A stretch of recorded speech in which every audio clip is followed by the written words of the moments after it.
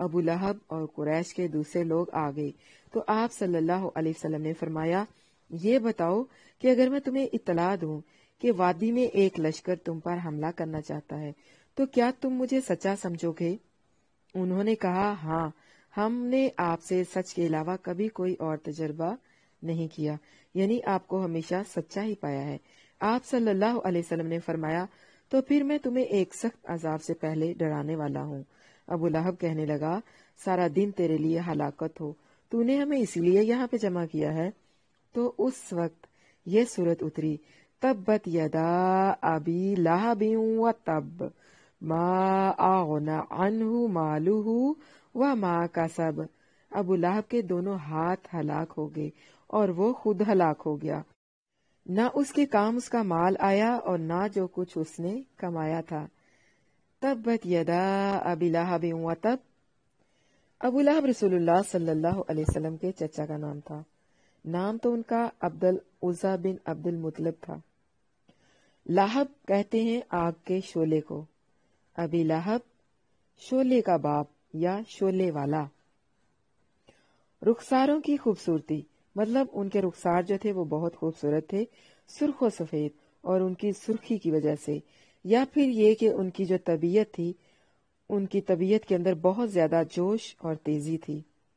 تو کہا جاتا ہے کہ رخساروں کی خوبصورتی اور سرخی کی وجہ سے، یا پھر طبیعت کی تیزی اور جوش کی وجہ سے ابو لہب کے نام سے مشہور ہو گیا۔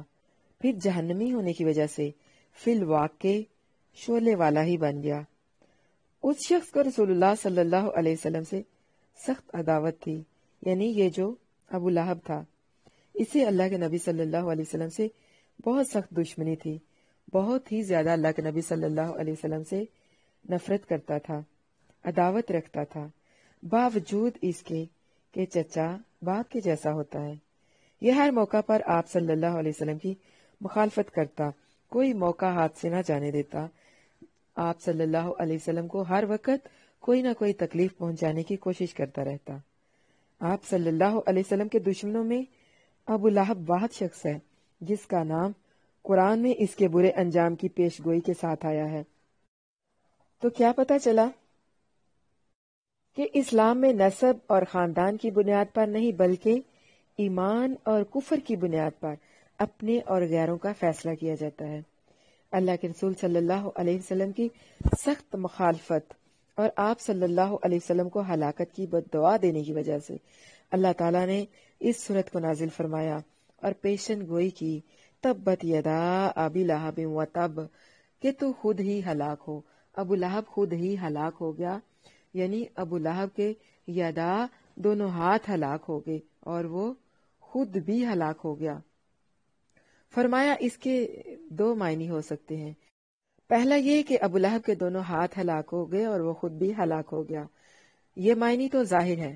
دوسرا یہ ہے کہ ابو لہب کے دونوں ہاتھ ہلاک ہو جائیں اور وہ ہلاک ہو گیا، یعنی اس نے اللہ کے نبی صلی اللہ علیہ وسلم کو بد دعا دی، تو مقابلے میں اللہ تعالیٰ نے ایک بد دعا کی صورت میں اس کے لیے سورت نازل فرما دی، یعنی اس کی بد دعا کی جگہ اللہ تعالیٰ نے یہ الفاظ جو ہیں قرآن کے اندر نازل فرما دیے، تبت یدا ابی لہب وتب، کہ ابو لہب کے دونوں ہاتھ ہلاک ہو جائیں۔ پھر بتایا کہ وہ ہلاک ہو چکا، ابو لہب کے دونوں ہاتھ ہلاک ہو گئے۔ یہاں ہاتھوں کا ذکر خاص طور پر کیوں کیا گیا ہے؟ یہاں خاص طور پر ہاتھوں کا ذکر اس لیے کیا گیا ہے کہ تکلیف پہنچانے میں جو سب سے آگے حصہ ہوتا ہے وہ ہوتے ہیں ہاتھ، یعنی کسی بھی انسان کو جب کوئی تکلیف یا عذاب پہنچانا چاہتے ہیں تو سب سے جو پہلا حصہ آگے بڑھتا ہے وہ ہاتھ ہوتے ہیں۔ دوسرے تمام اعضاء سے زیادہ مؤثر ہتھیار جو ہوتا ہے وہ ہاتھ ہوتے ہیں، اور ان کے ساتھ زیادہ تکلیف پہنچائی جا سکتی ہے، تھپڑ لگا کر بھی، کسی اور طریقے سے بھی، مطلب خنجر، چاقو، چھری، بندوق، ڈنڈا،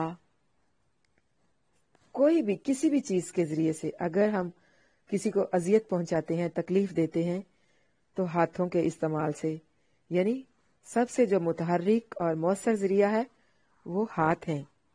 ان کے ساتھ یعنی ہاتھوں کے ساتھ دوسرے کو زیادہ تکلیف پہنچائی جا سکتی ہے، اس لیے یہاں پر ہاتھوں کا خاص ذکر کیا گیا ہے۔ دوسری وجہ اس کی یہ بھی ہے کہ ہاتھوں سے مراد اولاد اور ساتھی ہیں جو مددگار ہوتے ہیں اور دست و بازو بنتے ہیں۔ کہتے ہیں نا بھائی بھائیوں کے بازو ہوتے ہیں، اولاد ماں باپ کا بازو ہوتی ہے، ماں باپ کا ساتھی ہوتا ہے۔ تو اسی طرح ساتھی، مددگار اور دست و بازو اللہ تعالیٰ کے فرمان کے مطابق ایسا ہی ہوا۔ اس کے ساتھ، اس کے مددگار، اس کے دوست، اس کے ساتھی، اس کے دست بازو بننے والے سب کے سب جنگ بدر میں برباد ہو گئے۔ وہ خود جنگ میں نہیں گیا تھا، جب شکست کی خبر آئی تو اسی صدمے سے مر گیا، ہلاک ہو گیا۔ تبت یدا ابی لہب وتب، میرے نبی کی شان میں گستاخی کرنے والوں کے لیے اللہ تعالیٰ نے قرآن کے اندر اس طرح سے الفاظ نازل فرما دیے کہ تو نے میرے نبی کو بد دعا دی، تیرے دونوں ہاتھ ہلاک ہو گئے اور تو خود ہلاک ہو گیا۔ یعنی ابو لہب نے اللہ کے نبی صلی اللہ علیہ وسلم کو بد دعا دی، تو اللہ تعالیٰ نے بد دعا کے طور پر یہ الفاظ قرآن کے اندر نازل فرمائے کہ ابو لہب ہلاک ہو گیا اور اس کے دونوں ہاتھ ہلاک ہو گئے، یعنی وہ خود بھی ہلاک ہو گیا اور اس کے دوست، ساتھی، مددگار جو بھی اس کا دست و بازو بنتے تھے سب کے سب ہلاک ہو گئے۔ ایک چھوٹی سی بد دعا ہم بھی کرتے ہیں، آمین کہیے گا۔ یا اللہ، میرے نبی کے خاکے بنانے والوں کو خاک میں ملا دے، یا میرے پاک پروردگار، میرے نبی صلی اللہ علیہ وسلم کی شان میں گستاخی کرنے والوں کو تباہ و برباد کر دے، نیست و نابود کر دے، ہلاک کر دے۔ ابو لہب کی طرح میرے نبی کے خاکے بنانے والوں کو یا اللہ خاک میں ملا دے، تباہ و برباد کر دے، نیست و نابود ہلاک کر دے، نام و نشان مٹا دے ان کا، انہیں باعث عبرت بنا دے۔ یا اللہ، جس نے میرے نبی کی شان میں گستاخی کی ہے، جنہوں نے میرے نبی صلی اللہ علیہ وسلم کی بے حرمتی کی ہے، خاکے بنائے ہیں، یا اللہ ان سب کو تباہ و برباد کر دے، عبرت کا نشان بنا دے، نیست و نابود کر دے، ان کو ہلاک کر دے، اللہ ان کو خاک میں ملا دے۔ آمین ثم آمین یا رب العالمین۔ تو کوئی سا بھی دور ہو، چاہے پہلا ہو یا آج کا دور ہو، میرے نبی کی شان میں گستاخی کرنے والوں کا انجام ہلاکت اور تباہی ہی ہوگا۔ ما اغنا عنہ مالہ وما کسب، نہ اس کے کام اس کا مال آیا اور نہ وہ کچھ جو اس نے کمایا تھا۔ یعنی اس کا مال، اس کی آل، اس کی اولاد، کوئی بھی اس کے کام نہ آیا۔ کمائی سے مراد مال و دولت بھی ہوتا ہے اور بیٹے بھی ہوتے ہیں۔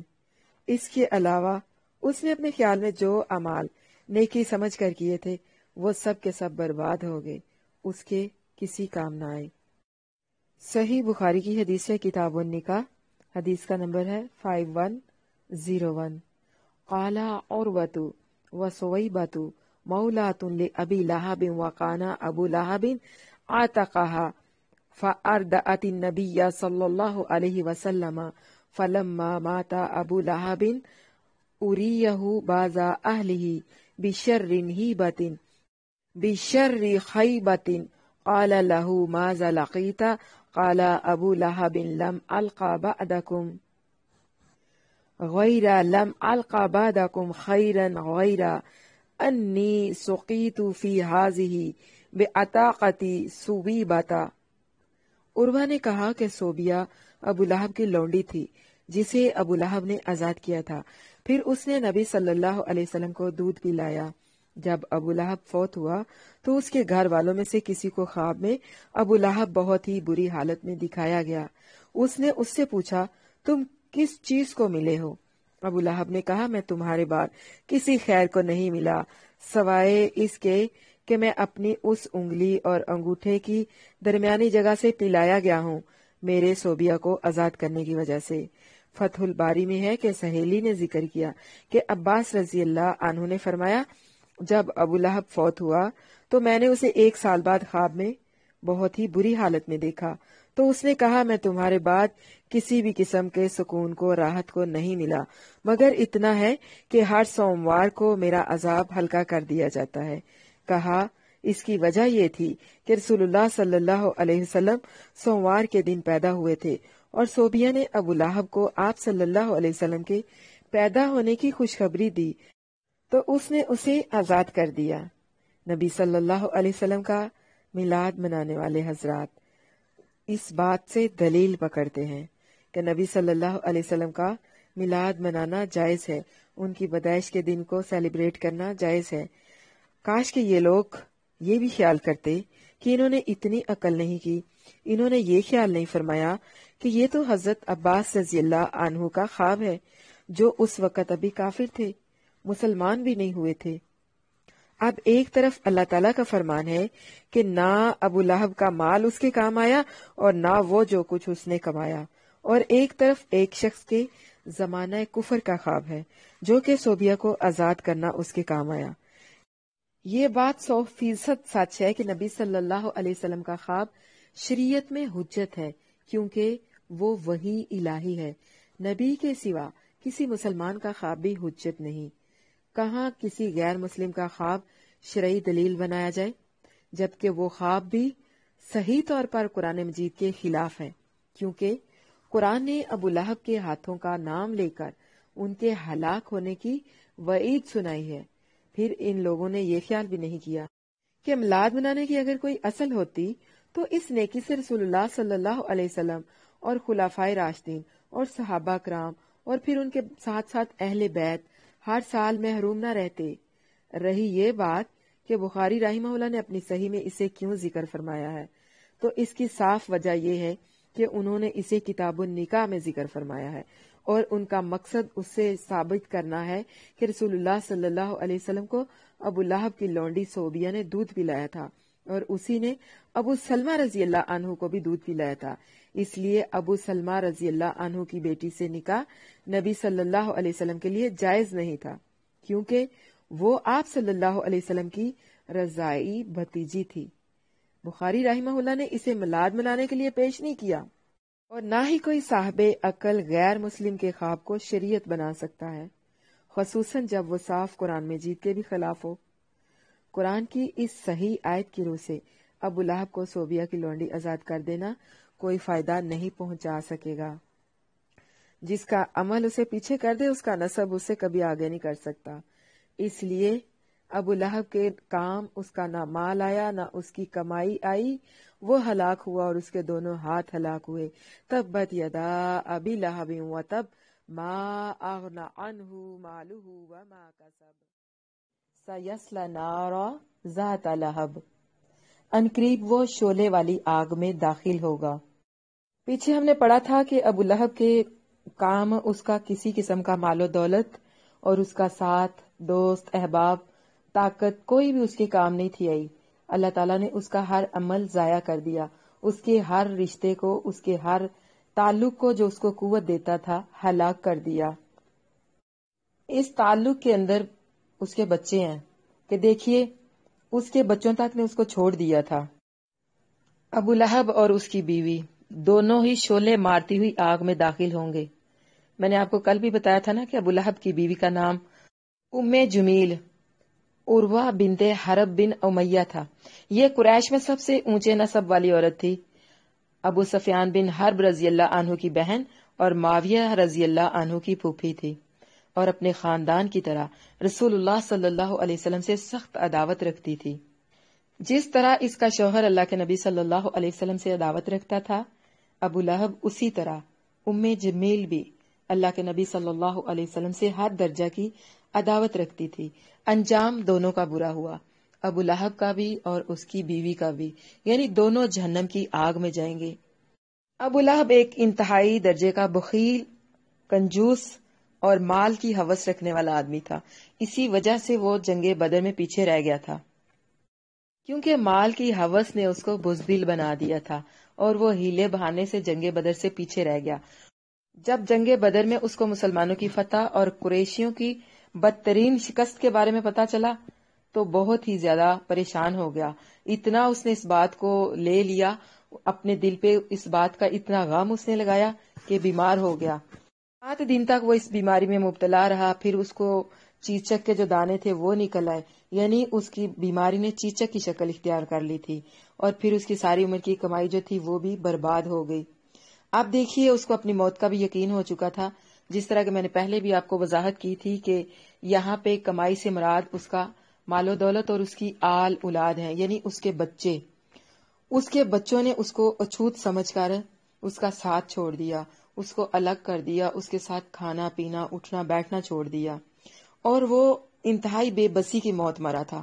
مرنے کے بعد بھی اس کی اولاد اس کے کام نہیں تھی آئی، مطلب اس کے بچے مرنے کے بعد بھی اس کے پاس نہیں تھے گئے، بلکہ انہوں نے کسی حبشی کو کچھ پیسے دیے کہ جاؤ اور اس کی لاش کو، جو کہ باہر ہی پڑی ہوئی سڑ رہی تھی، اس کو کسی گھڑے میں دھکیل کر اس کے اوپر مٹی ڈال دی جائے. تو ہم کہہ سکتے ہیں کہ اس کی ماں کا سب جو کچھ بھی اس نے کمایا، یعنی نہ تو اس کا پیسہ اس کے کام آیا اور نہ ہی اس کے بچے اس کے کام آئے. کہتے ہیں نا کہ بچے جو ہوتے ہیں وہ والدین کا سہارا ہوتے ہیں، لیکن یہ سہارا بھی اس کے کسی کام نہ آیا. حمالۃ الحطب، یعنی اس کی بیوی جو ہے ایندھن اٹھائے ہوئے آگ میں داخل ہوگی. اب دیکھیے اس کے بہت سارے مختلف قسم کے معنی بیان کیے گئے ہیں. ایک تو یہ کہ وہ گناہوں کا بوجھ اٹھائے ہوئے جہنم میں داخل ہوگی. دوسرا یہ کہ وہ جہنم کو بھڑکانے کے لیے ایندھن ہے. دوسرا یہ کہ وہ لوگوں میں رسول اللہ صلی اللہ علیہ وسلم کے خلاف عداوت کی آگ بھڑکاتی رہتی تھی. اور تیسرا یہ کہ وہ اپنی پیٹھ پر ایندھن لاد کر، یعنی کانٹے دار جھاڑیاں وہ اپنی پیٹھ پر لاد کر لایا کرتی تھی اور اللہ کے نبی صلی اللہ علیہ وسلم کے گھر کے دروازے کے آگے ڈال دیتی تھی، تاکہ جب آپ صبح بیت اللہ جانے کے لیے نکلیں تو آپ کے پاؤں جو ہیں وہ کانٹا چبھنے سے زخمی ہو جائیں اور آپ کے بال بچے جو ہیں وہ بھی زخمی ہو جائیں. انتہائی بدتمیز، بد زبان اور جاہل عورت تھی، فتنہ پرور اور انتہائی فسادی تھی. جب سورت لہب نازل ہوئی تھی نا تو اس وقت اس نے مٹھی بھر کر کنکریاں لی اور بیت اللہ کی طرف چلی گئی. مقصد اس کا یہ تھا کہ جا کے کہنے لگی کہ یہ جو سورت لہب ہے اس کے اندر ہماری جو بے عزتی اور انسلٹ کی گئی ہے، ہماری ہجو کی گئی ہے، اس کا میں جواب دوں گی. بیت اللہ کو کنکریاں مار کر میں اپنے دل کی آگ کو ٹھنڈا کروں گی، یعنی میں اپنے انتقام کی آگ کو بیت اللہ کو کنکریاں مار کر ٹھنڈا کروں گی. آپ دیکھیے کہ اتفاق کیسا تھا کہ اللہ کے رسول صلی اللہ علیہ وسلم اس وقت وہاں پہ اسے نظر ہی نہیں تھے آئے. حضرت ابوبکر صدیق رضی اللہ عنہ سے ملی تو کہنے لگی کدھر ہے تمہارا ساتھی، وہ ہماری ہجو کرتا ہے. حضرت ابوبکر صدیق رضی اللہ عنہ کہنے لگے کہ میرے ساتھی نے تو تمہاری کوئی ہجو نہیں کی، یعنی تمہاری کوئی ذلت کوئی بے عزتی کچھ نہیں کیا تمہارے ساتھ تو جو بھی کیا ہے اللہ تعالیٰ نے کیا ہے. میرے ساتھی نے تو تمہارے ساتھ کچھ برا نہیں کیا، تمہارے ساتھ جتنا بھی برا ہوا ہے تمہارے اپنے کرتوتوں کے باعث اللہ تعالیٰ نے خود تمہارے ساتھ کیا ہے. جب اللہ کے نبی صلی اللہ علیہ وسلم نے انہیں دین کی دعوت دی تھی نا، جمع کیا تھا سب کو، تو یہ جو ابو لہب ہے یہ ایک دم سے بڑک اٹھا تھا، کہنے لگا تبا لکا سائر الیوم علی ھذا جمعتنا.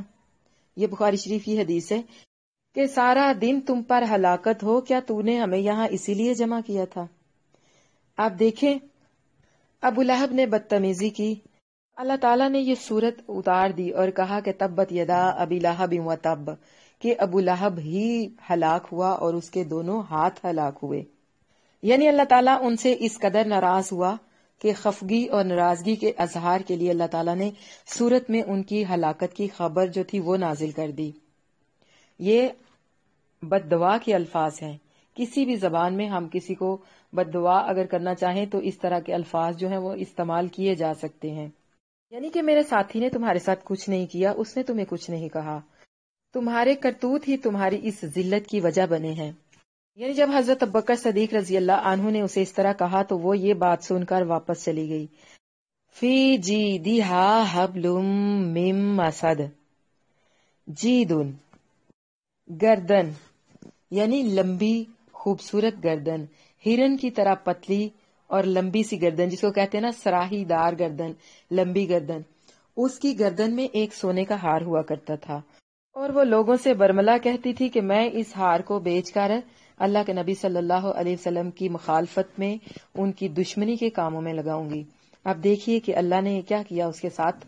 جو اللہ کے نبی صلی اللہ علیہ وسلم کے ساتھ دشمنی کر رہے تھے، دشمنی کرنا چاہتی تھی، خود اللہ تعالیٰ نے اس کی موت کا کیسا انتظام کر دیا۔ اللہ تعالیٰ نے نہ صرف یہ کہ ان کی ہلاکت کی خبر سورت کے اندر نازل کر دی ان کا نام لے کر، بلکہ ان کی موت کا سچ مچ انتظام بھی کر دیا۔ اللہ کا کرنا اس طرح سے ہوا کہ جس چھال کی رسی تھی، مطلب اس کے بارے میں کچھ تو کہتے ہیں کہ کھجور کی چھال کی رسی تھی، کچھ کہتے ہیں گوگل کے درخت کی، یعنی گوگل بھی ایک درخت ہے، اور کچھ کا کہنا ہے کہ مونج کی چبھنے والی موٹی رسی تھی، یعنی بعض کا کہنا ہے کہ مسد کھجور کی چھال کی رسی یا پھر گوگل کے درخت کی چھال کی بنی ہوئی رسی کو کہتے ہیں، جو کہ موٹی اور بٹی ہوئی ہوتی ہے، یعنی خوب موٹی اور بٹی ہوئی رسی۔ لوہے کی رسی کو بھی کہہ سکتے ہیں مسد، یعنی جہنم کے اندر بھی وہ اس حال میں داخل ہوگی کہ اس کی گردن میں مضبوط بٹی ہوئی رسی ہوگی۔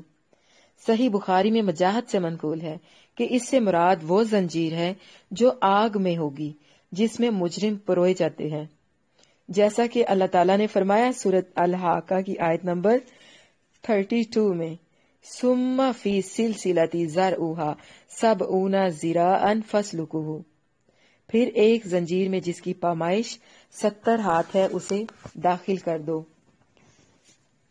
یعنی جو موٹی رسی وہ باندھا کرتی تھی، وہی رسی جو تھی اس کی موت کا سبب بن گئی تھی، وہ اس کی گردن میں ایسی پھنسی کہ اس کی موت کا سبب بن گئی۔ سب سے زیادہ ابو لہب اور اس کی بیوی نے اللہ کے نبی صلی اللہ علیہ وسلم سے دشمنی کی تھی۔ اللہ کے نبی صلی اللہ علیہ وسلم کو ہر طرح کی تکلیفیں دینے میں یہ سب سے پیش تھے۔ دیکھیے ابو لہب حالانکہ رسول اللہ صلی اللہ علیہ وسلم کے چچا بھی تھے، ایک چچا حضرت ابو طالب بھی تھے۔ اب دیکھیے حضرت ابو طالب، انہوں نے اللہ کے نبی صلی اللہ علیہ وسلم کا بہت زیادہ ساتھ دیا تھا۔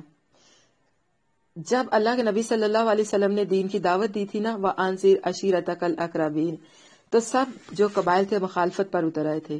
حضرت ابو طالب نے ان کا ساتھ دیا تھا اور اپنے بھتیجے سے کہا تھا کہ جس طریقے سے جیسے چاہے تم اپنے دین کی تبلیغ کرو، لیکن اتنی محبت کے باوجود، اتنا ساتھ دینے کے باوجود ابو طالب نے اللہ کے نبی صلی اللہ علیہ وسلم کی یہ بات نہیں تھی مانی کہ اسلام قبول کر لیں، لا الہ الا اللہ پڑھ لیں، اور ابو طالب اسلام قبول کیے بنا ہی دنیا سے چلے گئے، لیکن انہوں نے اللہ کے نبی صلی اللہ علیہ وسلم کا بہت زیادہ ساتھ دیا تھا۔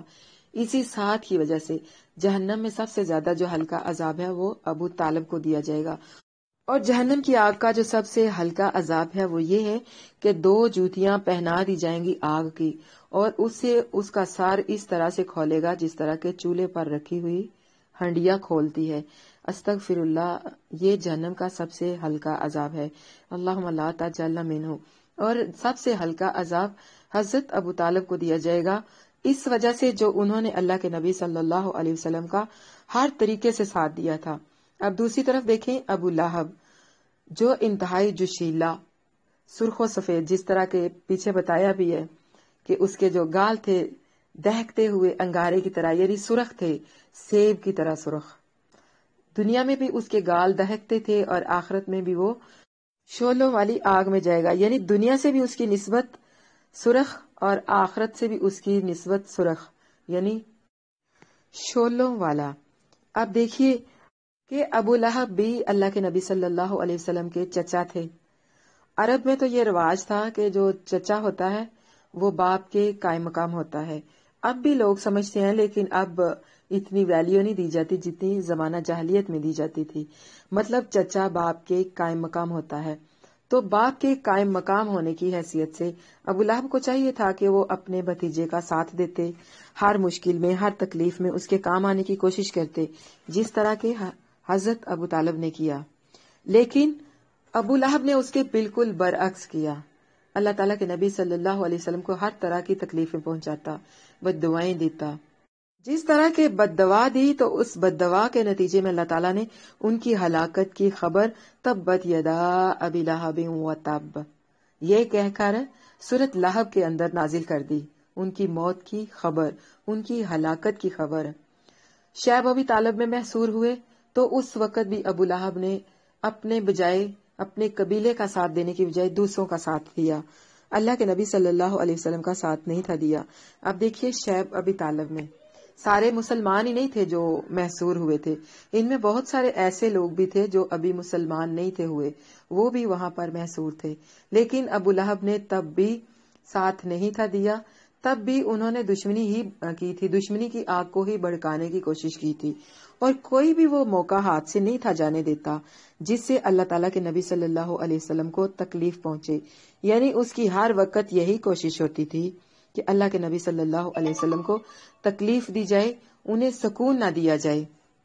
اور اتنا بدبخت کہ اس کی بیوی بھی اتنی ہی بدبخت تھی جو اپنے شوہر کے ساتھ پورا ساتھ دیتی تھی اللہ کے نبی صلی اللہ علیہ وسلم کو تکلیف دینے کا، اور انجام دونوں کا ایک جیسا ہی ہوا، دونوں ہلاک ہوئے، وہ بھی آگ میں اور اس کی بیوی بھی آگ میں۔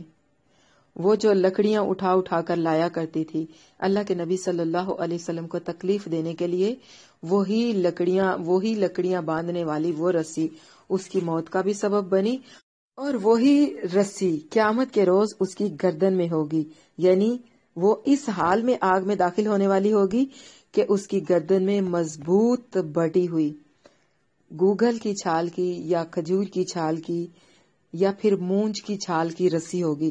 مونج بھی ایسے ہوتی ہے نا، چبھنے والی سی ہوتی ہے، تو وہ چبھنے والی رسی ہوگی جو اس کی گردن میں ہوگی، اور پھر آگ کی زنجیر بھی اسے پہنائی جائے گی، اور وہ زنجیر جس کی پیمائش 70 ہاتھ ہے اس میں اسے داخل کیا جائے گا۔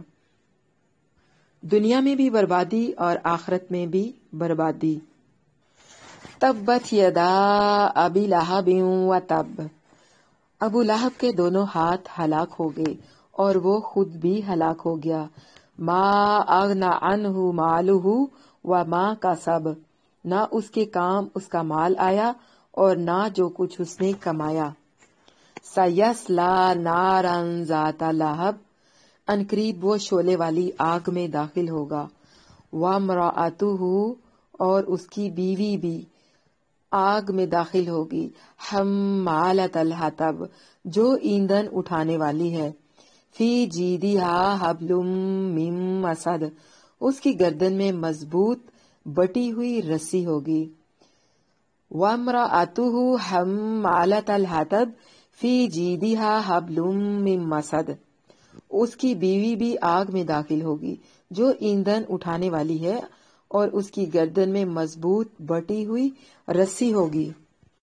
طالبات، آج کے سبق میں ہمارے لیے کچھ عمل کے نقطے بھی ہیں، نوٹ کر لیجئے۔ ہمارے لیے اس میں عمل کا نقطہ کیا ہے؟ اپنی مال اور اولاد پہ فخر نہیں کرنا، اللہ کے نبی صلی اللہ علیہ وسلم کی شان میں گستاخی نہیں کرنی، اللہ کے نبی صلی اللہ علیہ وسلم کی پیروی کرنی ہے، حق کی پیروی کرنی ہے اور باطل کو مٹانا ہے۔ بے شک باطل جو ہے وہ مٹنے کے لیے ہوتا ہے۔ ہر حال میں اللہ تعالیٰ کے حکم کی پیروی کرنے کی کوشش کرنی ہے، اللہ کے نبی صلی اللہ علیہ وسلم کی اتباع کرنی ہے، اپنے مال اور اولاد پہ کبھی فخر نہیں کرنا، اللہ تعالیٰ کے حکم کی نافرمانی نہیں کرنی، اور اللہ کے نبی صلی اللہ علیہ وسلم کی کبھی بھی بے حرمتی نہیں کرنی۔ اللہ کے نبی صلی اللہ علیہ وسلم کو اپنے سے زیادہ، اپنے والدین سے زیادہ، اپنے مال و دولت، اپنی آل اولاد سے زیادہ، غرض کے ہر چیز سے زیادہ محبت کرنی ہے اور ان کی اتباع کرنی ہے۔ سبحان ربک رب العزت عما یصفون والسلام علی المرسلین والحمد للہ رب العالمین۔ رب اغفر وارحم وانت خیر الراحمین، آمین ثم آمین یا رب العالمین۔ الحمدللہ ہماری جو سورۃ لہب ہے وہ کمپلیٹ ہو گئی ہے۔ اب آپ لوگوں کو سوالات کے لیے ٹائم دیا جاتا ہے۔ آج کا جو سبق پڑھا ہے اس کو لے کر آپ نے جو سوال کرنے ہیں، جو پوچھنا ہے، آپ پوچھ سکتی ہیں۔ تو جی شروع کیجیے۔ آپ نے دعا نمبر 4 لکھوایا تھا نا، اس میں ترجمہ تھا نا، اے اللہ میں کفر اور فقر سے تیری پناہ مانگتی ہوں۔ تو آج میں نوٹس بنا رہی تھی نا، تو کفر میں تو سمجھ میں آتا، فقر کا مطلب کیا ہوتا وہ بتا دیجیے نا۔ اردو فقر کا مطلب، سمجھ میں نہیں آیا۔ فقر کا مطلب غریبی، محتاجی، فقیری، غربت، ساری چیزیں آ جاتی ہیں اس میں۔ اچھا ٹھیک ہے، جزاک اللہ خیرا۔ مزید کسی نے کچھ پوچھنا ہے؟ آپ طہارت کے بارے میں پوچھنا تھا، ایک کوشچن تھا جی کیا کوشچن تھا؟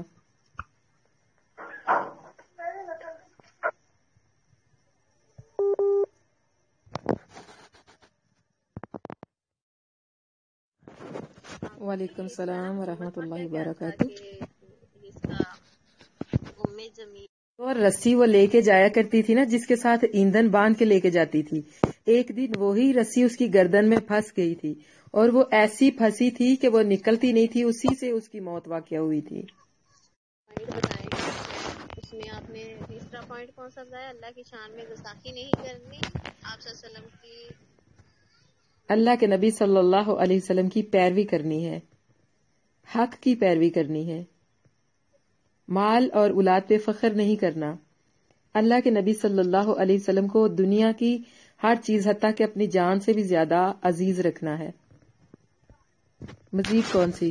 جی ایک ایک الفاظ کو آپ بتا دیتی ہیں۔ جی ماریا آپ نے کیا؟